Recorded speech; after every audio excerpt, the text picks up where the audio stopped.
So good afternoon.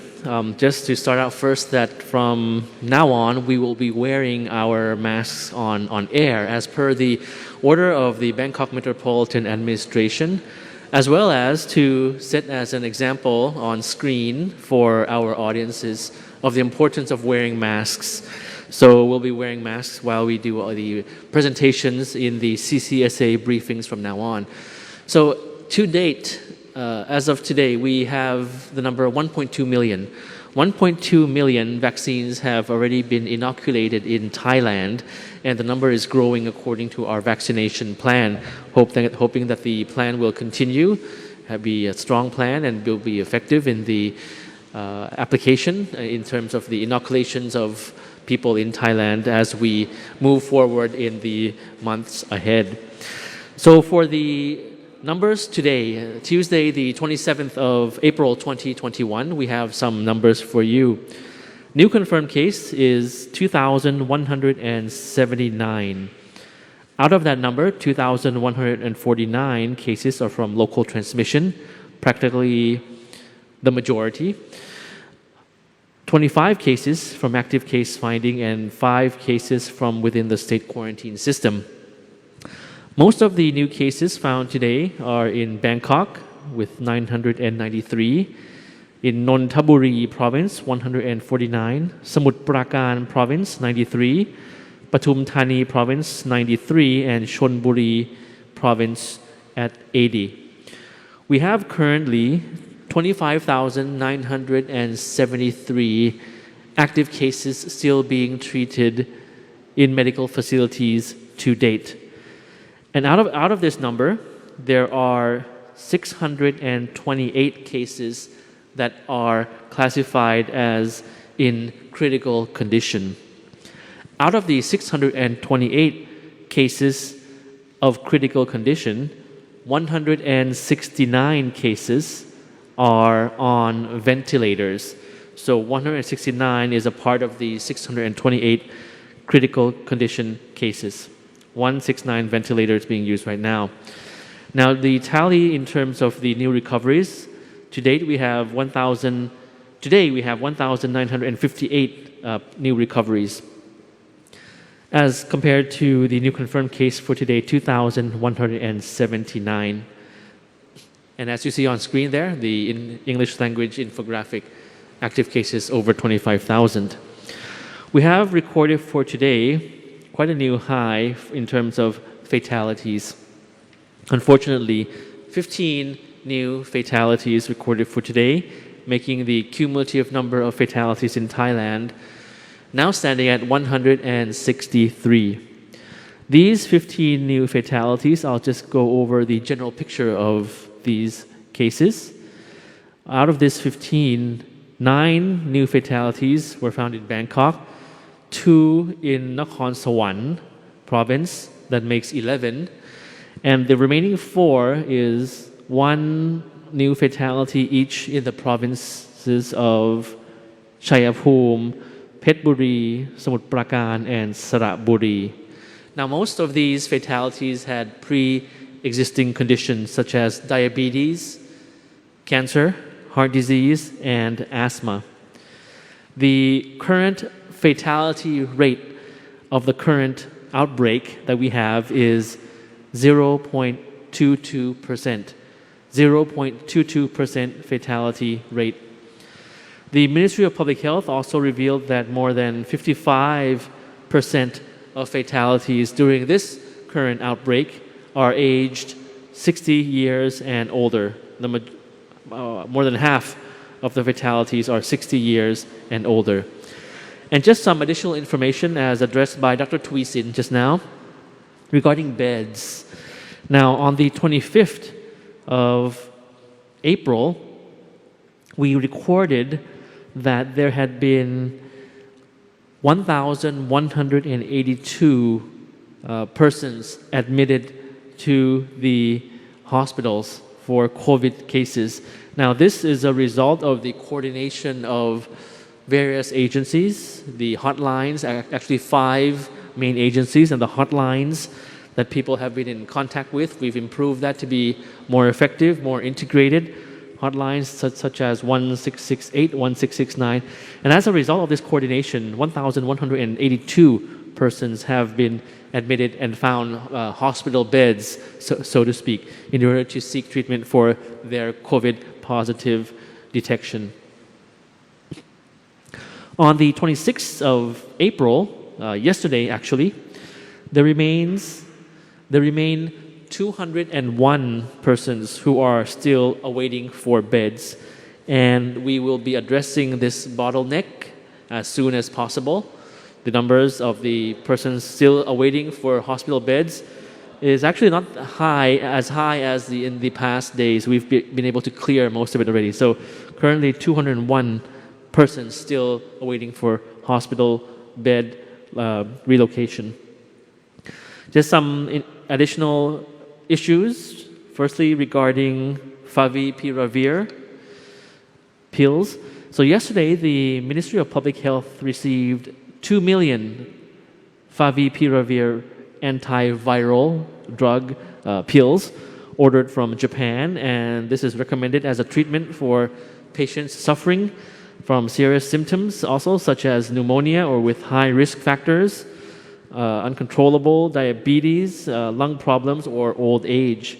And the government pharmaceutical organization has already distributed these pills that arrived yesterday to various hospitals in accordance with the allocation plan of the Public Health Emergency Operations Center, or the Public Health EOC. And in May, next month, a few days' time from now, 1 million more pills of the antiviral drug will arrive in Thailand, raising the total of the newly acquired drug to 3 million pills. The Ministry of Public Health will procure 2 to 3 million more of these pills to assure that there are sufficient pills to treat all patients during the current outbreak. So that's about the pills, favipiravir antiviral drug pills. Now moving to the vaccination, national vaccination plan, just to update the audience here that yesterday the Prime Minister chaired a meeting with members of the cabinet and advisors to discuss further on the distribution plan of the vaccine. So it has been decided that the government will be adopting a single command system to improve the efficiency of the national vaccination drive and cooperate with the private agencies. That discussion has begun, as you would know, to ensure broad distribution of the vaccine doses. The Prime Minister will also be meeting further with the private sector tomorrow to discuss about the venues that could be used as vaccine distribution centers. A proactive vaccination plan with the assistance of the private sector will be put in place to ease the burden on the public health system. The government will also discuss about the progress of the procurement vaccines for businesses to inoculate for their employees. The Prime Minister also said that he will be doing everything in his power to procure more doses to support the drive, with a target to buy 10 to 15 million doses a month. Aside from the plan that has already been planned, the government also aiming to inoculate about 30 million people over the next 3 months and 50 million people by the end of the year. Regarding the news that a 24-year-old woman had suddenly passed away after receiving a vaccine, the Health Ministry will be performing as soon as possible the autopsy to determine the cause of death. The Disease Control Department has also said that it is too early to say whether the vaccine is actually the factor. The case has also been submitted to the Ministry's Committee on Adverse Incidents following immunization for further investigation. On disease control measures, just to update that the CCSA meeting today, the Health Ministry proposed that the disease control measures should be tightened even further in the provinces. And as you see, there had been many provinces that had announced already tighter control measures, be it the fines for not wearing masks. Now, in this proposal, the Public Health Ministry had proposed that 6 provinces will be categorized as maximum and strict control areas, 55 provinces in the maximum controlled area, and the other 16 will be in the controlled area. So just sort of like a reconfiguration of the maximum controlled area, dependent on the situation that we have now, the fluid situation that we have now in various provinces.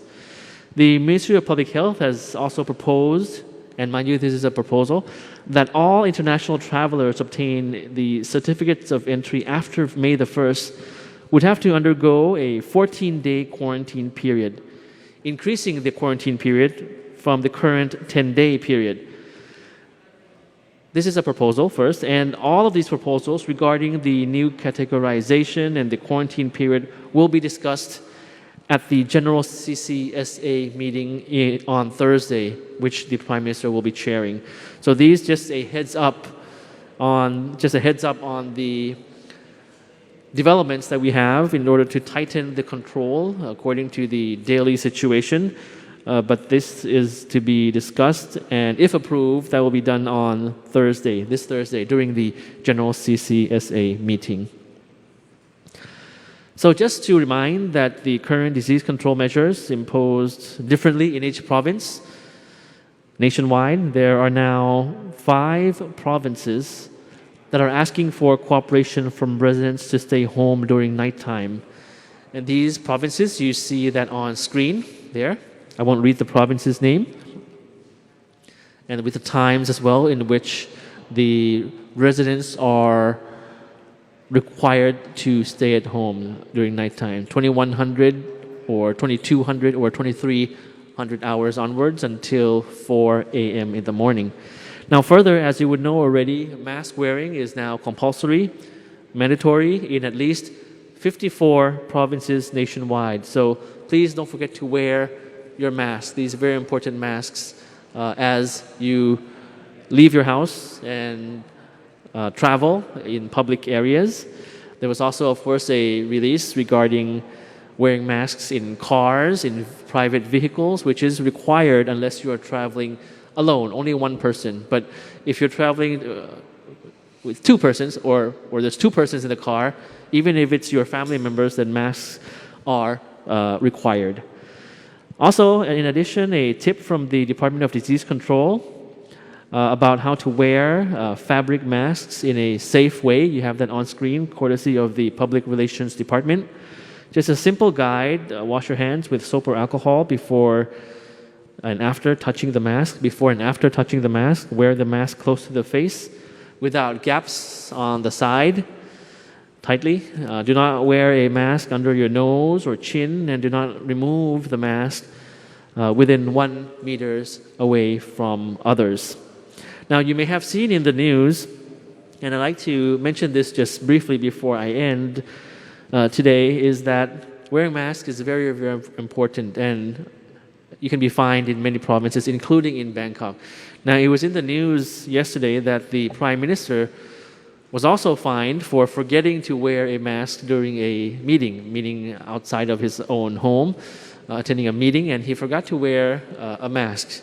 So he was actually fined for that. Now this, I would take it as a very, very good example, leading by example, that enforcement of the important rules, such as wearing masks, applies to everybody. I mean, no matter who you are, no matter in what situation you are, in what location you are, it applies to you. It doesn't matter what nationality you are as well. So it's very important. Even the Prime Minister has to abide by these very important life-saving rules and regulations. So just to close on that, we all should lead by example. Hopefully in our briefings we'll be not forgetting to wear masks like this as we go on air, as we go on screen every day.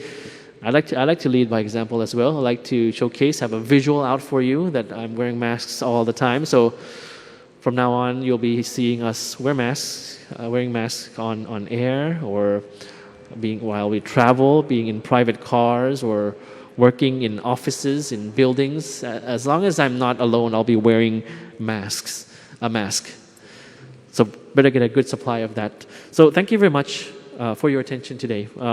This is the information that I have. We'll See you again tomorrow. We'll come up with a lot of important information update to you as we lead the effort towards eradicating COVID and towards the meeting that we'll be having, the very important meeting that we'll be having on Thursday, the General CCSA meeting. So thank you very much and สวัสดีครับ